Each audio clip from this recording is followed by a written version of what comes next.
Hi, everybody. I'm CJ, and saw this article on Bounding into Comics. Alan Moore says superhero movies infantilized and blighted the culture. Now,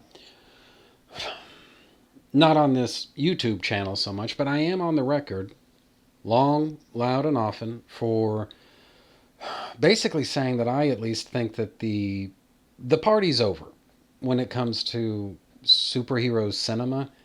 This trend that we've had to live with for the past, depending on how you count it, for the past something like 20 years or something like that.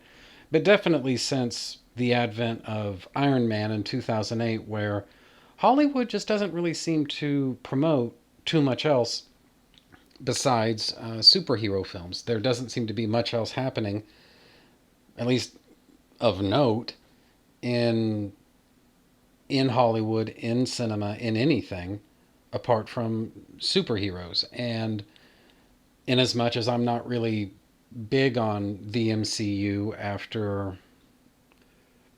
I would say after the end of phase one, once you get past that, I really can take or leave the MCU. And I've had the sneaking suspicion for the last year or so that with Endgame, basically mainstream audiences are starting to catch up with that as well. So I don't know if I'm right about that or not, but for as pessimistic a view as I might have of superhero cinema and what's happening with it right now, Alan Moore is even more pessimistic about it than me, which, let's be honest, I mean, we set the bar pretty high with that. So, anyway, the interview says Alan Moore rarely does interviews, but he's resurfaced for a new one, fucking blah, blah, blah, blah, blah. Moore opened up to Deadline that he thinks superhero movies are a blight and an infantilizing influence on the culture. He says, most people equate comics with superhero movies now, he said, which he finds troubling. And one of the things that I want to just kind of say from the jump here is, first off, there's virtually no escaping some of the hypocrisy that's going on with Alan Moore making comments like this. But this does kind of feed into something. There is a nuance here that I at least want to throw in, which is, in my opinion, you'd have to go a pretty long way to find somebody who loves comic books more than Alan Moore. Maybe there's somebody out there. You'd think there'd have to be, but Alan Moore loves comic books, and I think he loves the kinds of stories that you can tell only in comics. There are certain advantages that comic books as a medium have over other media, particularly anything cinematic like TV or feature film or just whatever else. There are certain advantages that the comic book format has over those other media, and Alan Moore, there's really no way of interpreting his work without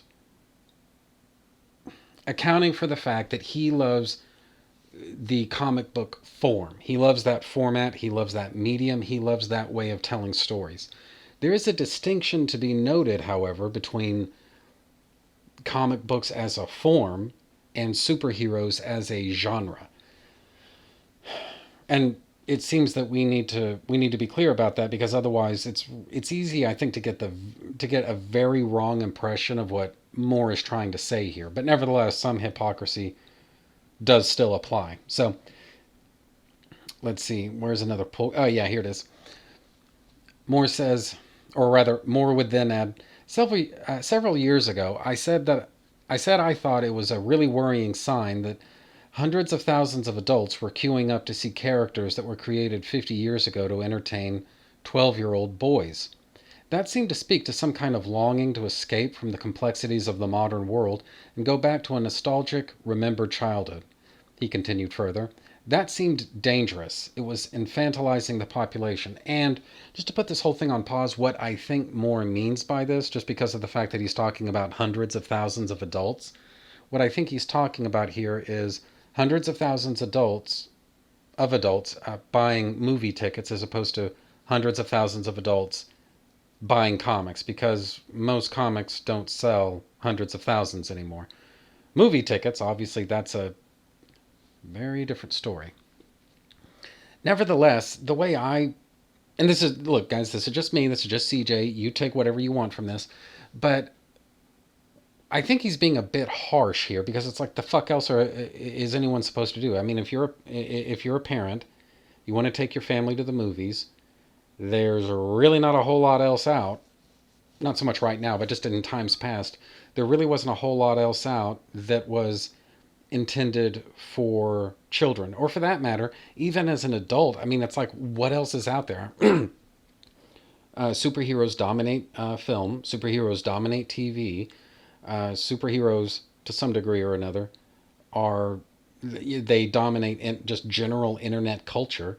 You know, basically, if you're under the age of, I would say, basically, if you're anywhere in the millennial generation and then just going down, this has been an inescapable part of your life for, I would say, probably the at least half of your life, possibly the majority of it. And in the case of others, maybe even all of it. But the point is, it's like, what else is out there to watch, you know? And this is something I don't think he's being all that fair about. Now, the reason I'm the reason I want to harp on this just a little bit is because I think that we're basically at the tail end of this trend. All right, I think that before, well, obviously, I mean, we're under lockdown right now, but sooner or later, lockdown is going to end. And when it does,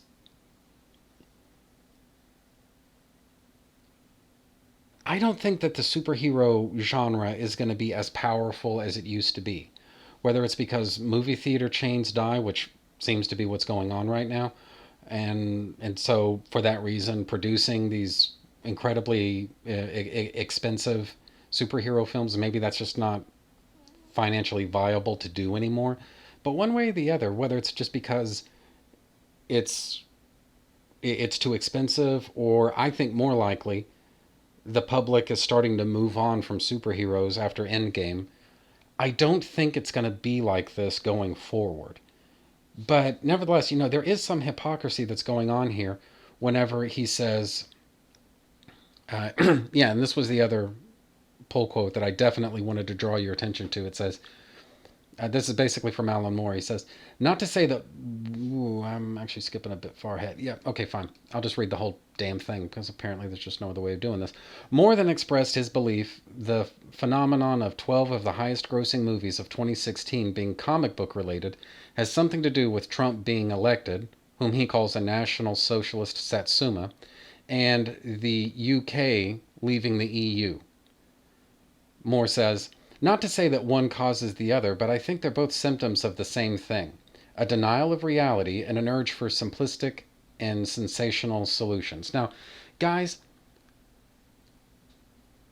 where I think some hypocrisy is kind of coming in on this is you're hard pressed to find a writer or a creator of any kind who has done more to progress and mature the comic book medium than Alan Moore. I mean, just between Swamp Thing, V for Vendetta, let me think, Watchmen, The Killing Joke, etc. Basically, all of his big hits, the things that he's really famous for, even now, Alan Moore basically took these characters and these concepts that were intended for children, as he says, and found a way to make them appeal to adults.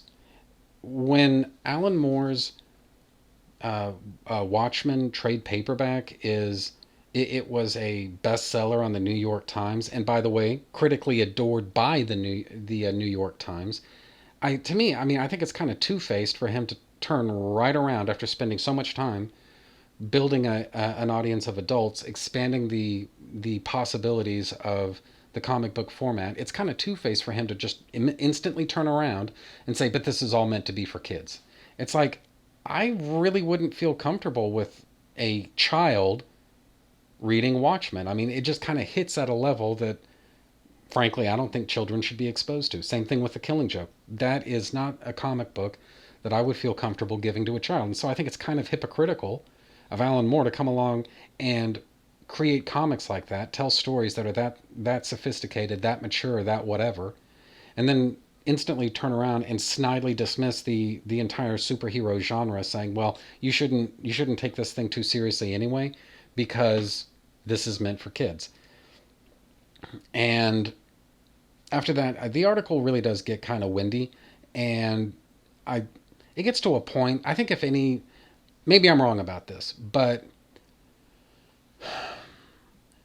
any interview that goes on long enough, eventually, even with somebody like Alan Moore, one might say, especially with someone like Alan Moore, the more an interview goes on, the more you get kind of diminishing returns, and he's it gets to a point where he's just kind of talking in circles here a little bit. But I guess the point that I want to make is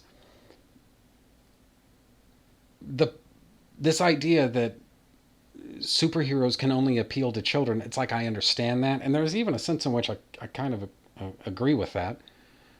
And I mean like the big iconic superheroes, Batman and all the rest. I can even kind of sign on to that. There is a sense in which that small children, that really is the prime audience for those characters.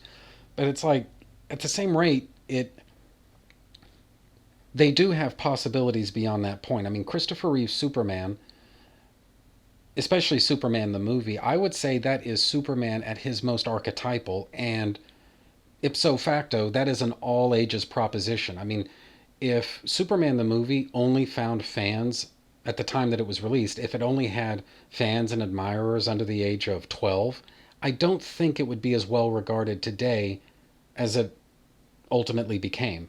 The fact is, Superman the movie, Christopher Reeve's take on Superman in that movie, was something that resonated with the basically with all audiences. And I don't know. I guess what I'm trying to say, and I'm not saying it well, is Alan Moore is being a little bit snooty and elitist, and I would even say hypocritical, or not elitist, but he's being a bit dismissive. Not to mention hypocritical in as much as, well, here, just look at this panel from, or these panels from the Killing Joke. This is probably one of the cleanest and most accessible to children pages in the entire book. You read a lot of the other pages in The Killing Joke, and there's some very serious, graphic, violent content going on that is simply not meant for children. And so for him to just be so snide and dismissive, I think it's hypocritical in the extreme, and it also tends to overlook the trajectory of, as far as I know, literally his entire career. So I guess take whatever you want from that. All in all, Alan Moore, he's written a lot of great comics, but he's one of those people whose opinion you should only take seriously up to a certain point. And then after that, you really do just kind of need to tune him out. So anyway, that's that. Please comment, like, subscribe, and share. Doing those things really helps me out. Also, I'm on Twitter at Cole Loves Comics.